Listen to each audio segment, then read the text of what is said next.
Europe 1, il est 7h25, Thomas. Le soleil a rendez-vous avec... La lune. Pas du tout, avec Mercure. Et Mercure était là. Bonjour Raphaël Antoven. Bonjour Thomas, bonjour Julie. C'était lundi. La plus petite planète du système solaire s'est discrètement interposée entre la Terre et le Soleil, ce qui a donné le spectacle étonnant d'un tout petit disque noir sur fond d'étoiles géantes. Un infime disque sombre, Thomas. Une crotte de mouche sur fond d'étoiles solaires. C'est le spectacle dérisoire et pourtant vertigineux auquel on a pu assister lundi dernier et à côté duquel une éclipse totale de soleil ferait pâle figure. Pâle figure, une éclipse totale. Vous êtes fatigué, Raphaël, vous faites pas vos nuits, c'est pas possible. Oui, je suis fatigué, oui. Vous trouvez sincèrement que le spectacle de la crotte de mouche sur fond de soleil est plus impressionnant qu'une éclipse totale du soleil en personne? Écoutez, moins spectaculaire, c'est certain. Mais plus impressionnant, c'est certain aussi. Non mais comment vous pouvez dire un truc pareil? Mercure qui passe devant le soleil, c'est sympa, c'est vertigineux, mais la lune qui le recouvre entièrement, c'est quand même autre chose. Mais non, c'est pas autre chose. C'est la même affaire.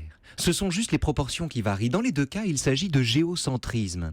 Que la Lune cache complètement le Soleil, ou que Mercure n'en cache qu'un millième ou un millionième, toute éclipse permet à l'homme de rejouer un peu l'époque où il croyait que la Terre était au centre de l'univers et que le Soleil n'en était qu'un satellite. Parce qu'on ne verrait pas d'éclipse de Soleil ni de passage de crotte de mouche si la Terre n'était pas le centre au moins de nos perceptions.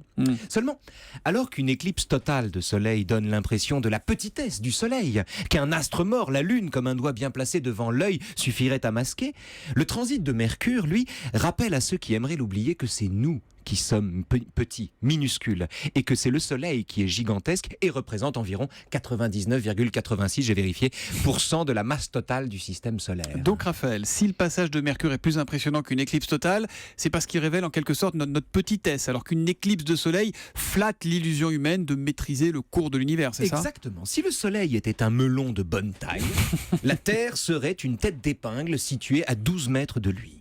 Et le cours du temps, dont Mercure est la trotteuse sur l'immense cadran solaire, est peu de choses à côté de l'éternité où nos efforts s'abîment comme des gouttes dans l'océan.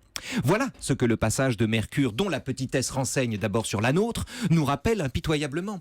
En fait, ce qui est intéressant ici, c'est que les conditions d'observation de ce phénomène, c'est-à-dire la centralité de la Terre, sont aux antipodes des conclusions que ce phénomène nous inspire, c'est-à-dire la petitesse de la Terre.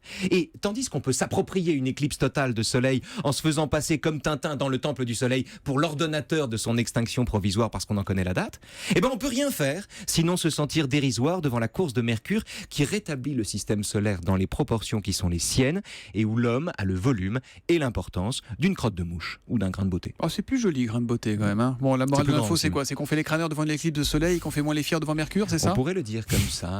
Camus avait une autre formule, il parlait pas d'éclipse de soleil, mais de bombe atomique. Il disait « le monde est ce qu'il est », c'est-à-dire peu de choses. Bon, c'est impitoyable, hein. Camus écrivait et parlait beaucoup mieux que moi, il faut le reconnaître. La morale de l'info, Raphaël Antoven, tous les matins à 7h25 sur Europe 1. À demain, Raphaël. À demain les amis.